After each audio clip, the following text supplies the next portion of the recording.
Hello and welcome to another episode of Ask the Scientist. My name is Dr. Jeff Golini, and this show is about busting myths and bringing you the truth. Hey, I wanted to read a question from Ernie from Cleveland, Ohio. This came in through Facebook. Dr. Jeff, I heard you were also a power lifter. I am having trouble increasing my deadlift. Can you give me some training advice along with diet and supplement advice to help me out? Great question, Ernie. I see a lot of younger powerlifters in the gym these days, and I mean 2 or 3 times a week, all they are doing is doing their max, doing singles on the deadlift. Now that's great for ego and it's great to see things going up, but my experience is you are not going to increase your deadlift. You know, the time to show off your max is actually at the event. Now I'm assuming, Ernie, that you are a power lifter and you're going to be competing, so I'm going to be talking from that standpoint. The deadlift is an overall strength exercise. So you've got to do more than just deadlift to increase your deadlift. So first of all, let me recommend that you are training all the different body parts.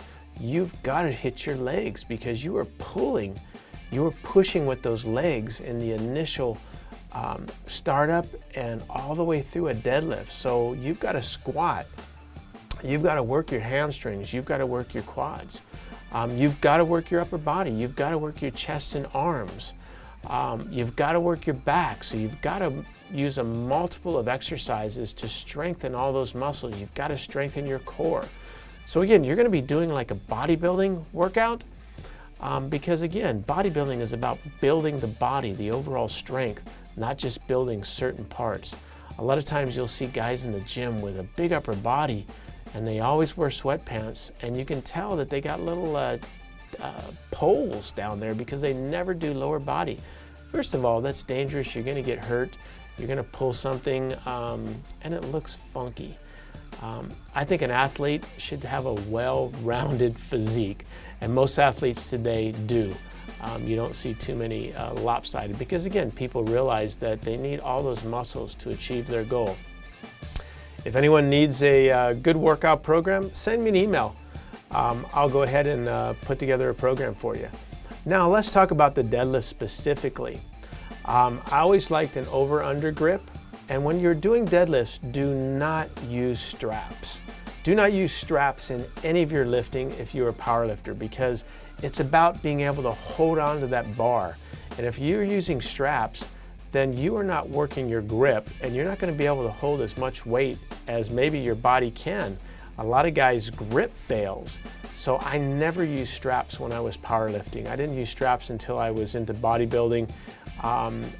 And again, that's for a whole different reason because we were doing higher reps and what have you.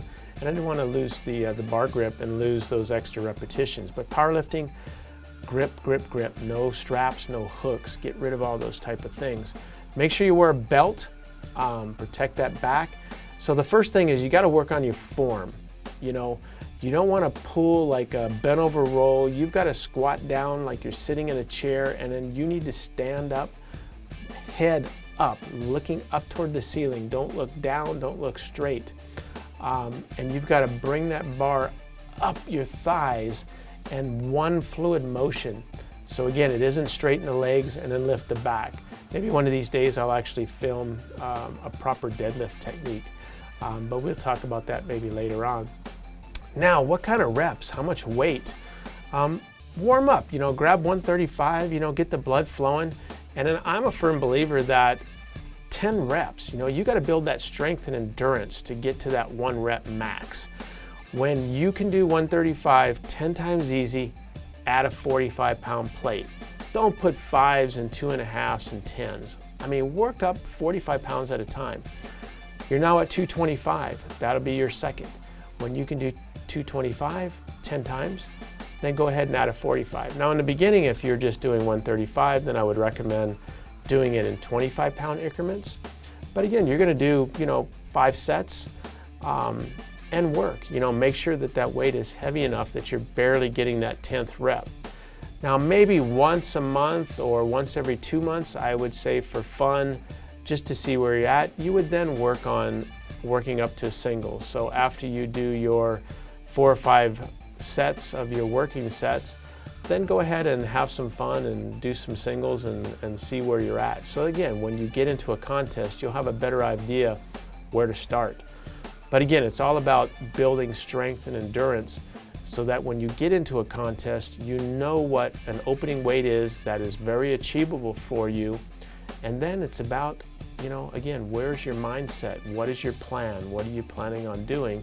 You've done some singles prior, so you kind of have an idea of what your max was.